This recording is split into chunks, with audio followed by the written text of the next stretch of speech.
కట్టమైసమ్మ తల్లి ఆలయ విశేషాలు. రంగారెడ్డి జిల్లా కుత్బుల్లాపూర్ మండలం పరిధిలోని సూరారంలో శ్రీ కట్టమైసమ్మ ఆలయం కట్టమైసమ్మ అనే ఈమె ఒక గ్రామ దేవత. చాలా పురాతనంగా గొప్ప ప్రసిద్ధి చెందిన ఈ ఆలయంలోని తల్లి గొప్ప మహిమగల తల్లిగా భక్తుల హృదయాలలో నిండి ఉంది. ఈ తల్లికి ప్రతి ఏటా ఎంతో ఘనంగా ఉత్సవం నిర్వహిస్తారు. ఈ జాతరకు తండోపతండాలుగా లక్షలాది ప్రజలు దేశ నలుమూలల నుండి తరలి వచ్చి తమ మొక్కులు తీర్చుకుంటారు. అమ్మవారిని దర్శించుకుంటే సర్వ పాపాలు తొలగిపోయి సుఖ సంతోషాలతో జీవితం హాయిగా సాగిపోతుందని భక్తుల్లో బలమైన నమ్మకం. శ్రీ కట్టమైసమ్మ తల్లి జాతరలో ఇసుకేస్తే రాలనంత జనం అమ్మవారి సేవలో మునిగిపోతారు. ధూప దీప నైవేద్యాలతో అమ్మవారిని మనసారా దర్శించుకొని భక్తులు తమ మొక్కులను తీర్చుకుంటారు. ఎంతో నిష్ఠతో అమ్మవారిని స్మరించడం వల్ల కోరికలు తీరుతాయని భక్తులు భావిస్తారు.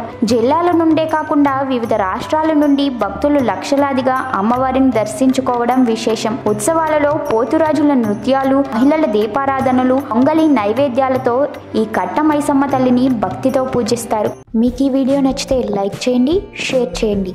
మరిన్ని అప్డేట్స్ కోసం మా ఛానల్ని సబ్స్క్రైబ్ చేయండి.